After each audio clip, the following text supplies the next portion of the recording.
인텔의 10나노 공정으로 이행이 계속해 이뤄지는 동안 TSMC는 2017년 4월에 세계 최초로 7나노 공정의 위험 생산에 돌입하게 됩니다. 물론 이 위험 생산의 경우 양산까지 가는 과정 중에 다른 변수들이 있을 수 있기 때문에 실제로 제품이 출하되기까지 얼마나 걸리게 될지 조금 더 기다려봐야 하는 상황이었지만, 그 기세 그대로 TSMC는 7나노 제품을 시장에 공급한 세계 최초의 파운드리가 되었습니다. 이렇게 파운드리 시장에서 TSMC의 영향력이 더 굳건해진 상황, 이 지점에서 삼성이 등장하면 좋을 것 같습니다. 인텔과 TSMC, 반도체 시장의 두 거대 기업을 규모와 기술 면에서 견제할 수 있는 유일한 기업. 이 메모리의 비중이 높기 때문에 삼성의 파운드리 사업과 관련한 기술력이 저평가되는 경우가 있는 것 같지만, 사실 10나노의 양산에 돌입한 것도 삼성이 가장 빨랐고, 발열 문제로 인해 활용으로 불리던 이 스냅드래곤 810 이후부터는 삼성은 TSMC로부터 퀄컴의 파운드리 자리를 빼앗아 오게 되죠. 그리고 이어지는 10나노에서 7나노로 넘어가는 운명의 시기, 양산의 전략이 조금 다른 방향으로 나아가기 시작했습니다. 이후 삼성은 최신 공정이 필요한 고객사들의 니즈는 기존의 10나노 공정을 마이너 업그레이드한 8나노 공정으로 대비하면서 곧장 EUV로의 이행을 준비했고, EUV 전환 없이 기존의 방식으로 7나노 공정을 직행한 TSMC는 세계 최초로 7나노 공정에 진입한 파운드리가 되었습니다. 그렇게 되면서 차기작인 퀄컴의 스냅드래곤 855의 수주는 다시 TSMC에게 넘어가게 되었고, 탈 IDM화로 인한 수혜들을 독점적으로 누리게 되었습니다. 일부 언론은 이 상황을 삼성이 다시 TSMC에게 이제 완전히 기술 경쟁력에서도 밀렸다는 식으로 이야기를 전달하는 경우가 있는데요. 글쎄요, 이렇게 TSMC의 독주 체제가 계속해 더 굳건해지는 것처럼 보이는 상황이지만, 삼성이 EUV를 선택한 순간부터 적어도 여기까지의 내용은 삼성의 계산 속에 있었던 상황이었습니다. 7나노 진입에 늦어 기존 고객사들을 잠시 잃더라도 새롭게 열릴 EUV 시대의 기술 주도권을 잡는다면 결국 다시 1, 2번을 찾아올 수 있다는 보관.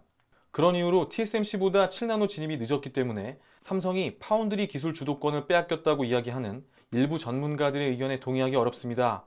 파운드리 시장의 진짜 게임은 지금부터 시작되는 것이기 때문입니다.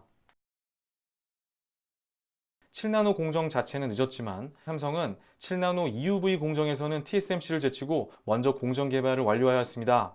그리고 얼마 후인 2018년 4, 4분기 7나노 EUV의 양산에 돌입하게 되고, 이제 그 제품들의 출하를 앞두고 있습니다. 이제 TSMC의 상황을 보겠습니다. 애초에 TSMC가 밝힌 예상 양산 시점은 올해 1, 4분기였습니다. 하지만 올해 1, 4분기라던 양산 계획은 막상 3월이 되자 2019년 2, 4분기로 바뀌었죠. 그리고 오늘 4월도 거의 끝나가는 시점, TSMC는 7나노 EUV의 양산에 여전히 돌입하지 못하고 있습니다. 이 내용이 매우 중요한 부분이기 때문에 TSMC의 공식 입장을 통해 다시 한번 확인해보면 명확히 현재 양산에 돌입하지 못하고 위험 생산 단계에 머물러 있는 것을 확인할 수 있죠. 상황이 이런데도 불구하고 최근 TSMC가 6나노 양산에 돌입했느니 EUV 싸움에서 앞서가고 있다느니 하는 내용들을 인터넷상에서 심심치 않게 찾아볼 수 있는데요. 아마도 다음과 같은 부분을 명확히 구분하지 않고 서로 혼동한 탓이라고 생각합니다. 특히 이 중 2번의 경우는 대중들이 시장 상황을 판단함에 있어 전혀 다른 해석을 낳게 하는 가장 문제가 되는 부분이 되겠는데요. 외국에서 최근 이 국내 IT 제품들을 리뷰하며 객관적인 비판을 넘어서는 억지스럽고 다소 악의적인 비판을 받고 있는 요즘이라, 이런 실수를 하는 곳이 다른 나라도 아닌 우리나라 언론이라는 것이 더욱더 안타깝게 느껴집니다. 상황이 이렇게 되면서 7나노를 넘어 5나노, 3나노에 대한 준비가 양사의 파운드리 사업과 관련한 미래를 점쳐볼 수 있는 중요한 포인트가 되겠는데요. 그러한 이유로 삼성은 삼성대로, TSMC는 TSMC대로 그 어느 때보다 불꽃 튀는 공정 홍보가 한창입니다.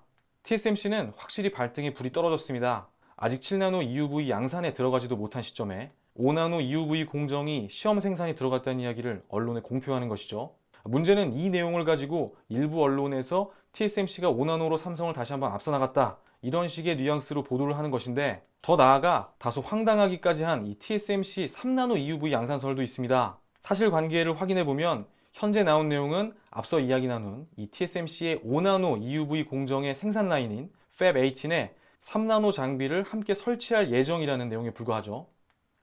마지막으로 가장 최근의 내용은 TSMC 6나노 EUV 설인데요. 보이시는 내용이 TSMC가 발표한 원문 내용입니다. 그리고 이건 역시 마찬가지입니다. 일부에서는 당장이라도 출하하는 것처럼 이야기하지만 실제 내용은 단지 6나노 공정을 공개했다 정도가 되겠죠. 내용을 보면 2020년 1, 4분기가 되어서야 양산이 아닌 위험 생산이 들어갈 예정이라는 내용일 뿐만 아니라 이것은 아직 계획의 영역에 있는 이야기입니다. 이제 삼성의 이야기들을 정리하면 되겠죠. 양사 모두 5나노 공정과 관련해서는 2020년에 양산 계획을 가지고 있지만 아직 7나노 EUV 공정 양산에도 들어가지 못한 이 TSMC가 이야기하는 5나노 양산 계획과 제품 출하 단계를 목전에 둔 삼성이 이야기하는 이 5나노 EUV 양산 계획 사이에는 분명한 차이가 있습니다. 이 6나노 공정 역시 2019년 하반기에 양산을 이야기하고 있는 삼성과 2020년 1, 4분기에 위험 생산을 이야기하고 있는 TSMC 사이에는 큰 차이가 있습니다.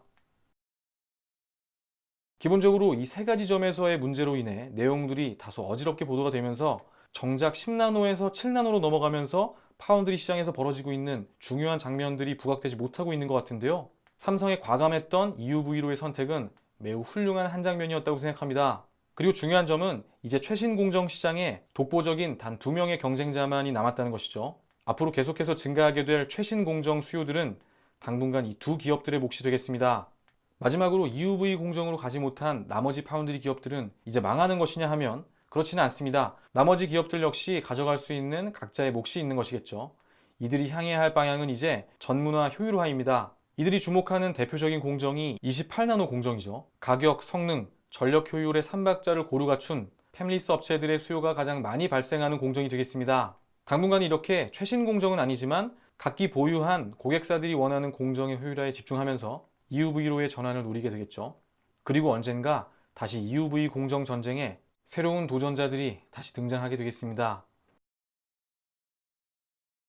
최근 메모리 시장이 어려움을 겪으면서 메모리의 편중된 매출 구조에 대한 개선 요구가 이어지고 있는데요. 현재 파운드리나 이 시스템 반도체 쪽에 투자를 늘리고 있는 이 삼성의 방향성은 나쁘지 않아 보입니다. 파운드리 시장의 EUV 세대 교체기에 열린 작은 기회, 그 기회를 놓치지 않고 지금의 기술 격차를 계속해 유지해 나갈 수만 있다면 더 안정적인 사업 포트폴리오를 구성하고 부문 간의 시너지를 기대해 볼 수 있겠죠. 10나노에서 내렸던 EUV로의 결단, 몇 년 후 사람들의 입에서 오늘날의 파운드리 시장 모습을 만든 결정적인 한순간으로 회자될 날을 기대하며 오늘 시간 마치도록 하겠습니다. 오늘 내용 시청해 주셔서 감사합니다. 행복한 하루 보내십시오.